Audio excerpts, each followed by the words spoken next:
What would you do if your next big story became your last? In the heart of an icy, desolate forest lies the Silent Asylum, a place shrouded in mystery and fear.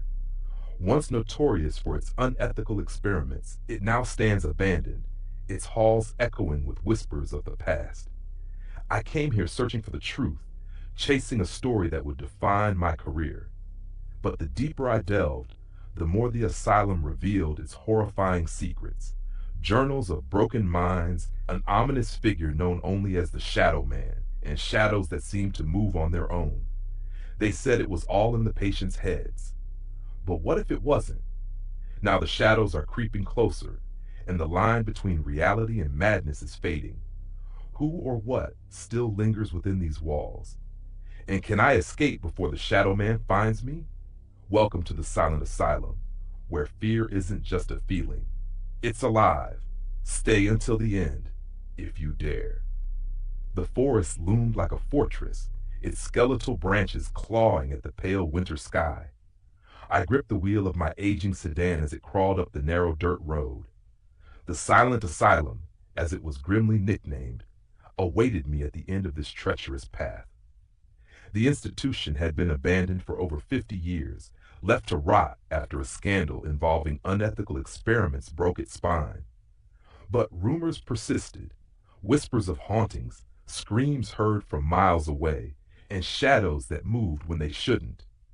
My editor had scoffed at my idea of spending a month in the asylum, calling it a cheap ploy for attention. But I knew better. I wasn't looking for attention. I was chasing the truth.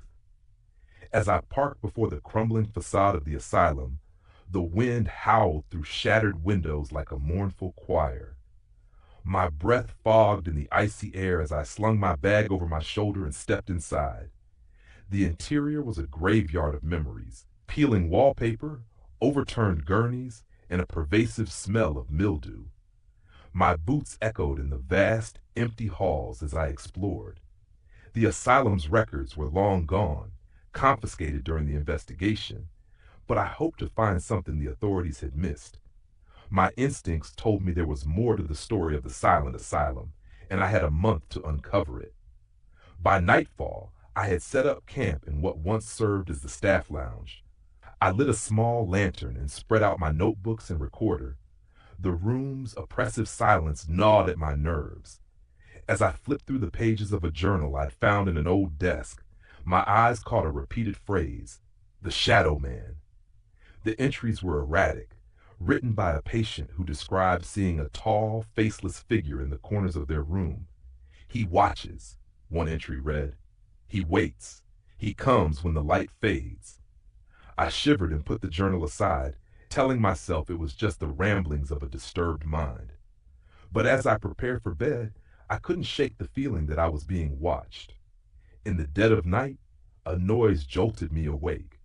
It was faint, like a whisper carried on the wind. I held my breath, straining to listen. The shadows cast by my lantern seemed to shift, twisting into shapes that made my heart pound. I laughed nervously, scolding myself for letting my imagination run wild. But as I drifted back to sleep, a single thought lingered. What if the Shadow Man is real? The following morning, I ventured deeper into the asylum. Each step felt like trespassing, as though the building resented my intrusion.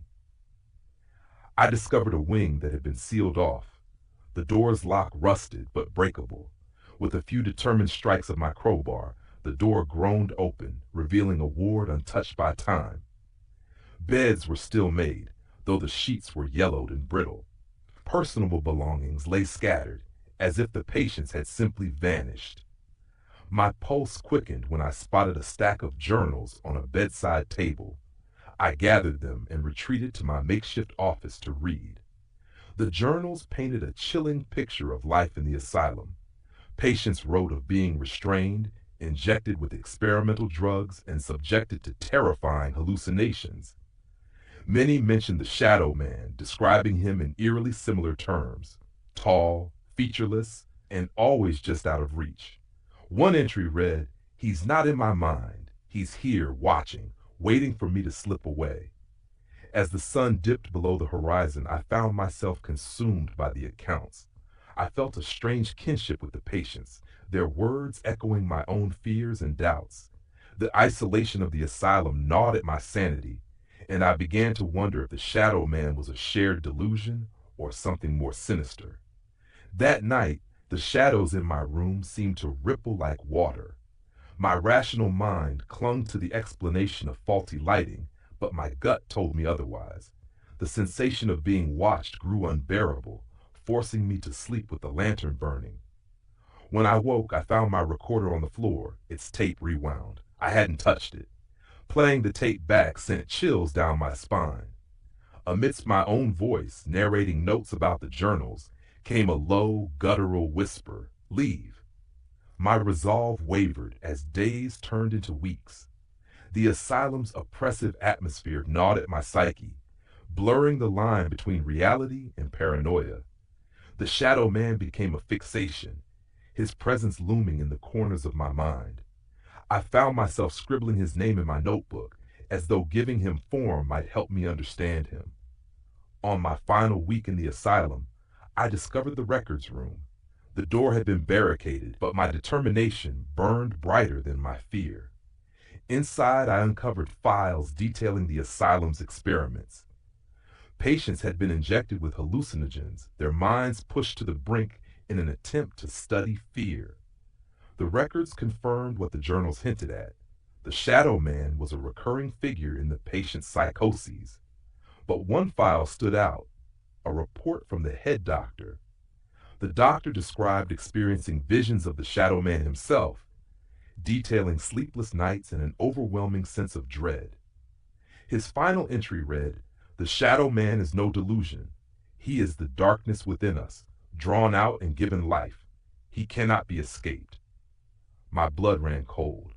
The Shadow Man wasn't a hallucination. He was something born of the asylum's cruelty. That night, the shadows in my room became bolder, coalescing into a form that seemed to watch me with unseen eyes.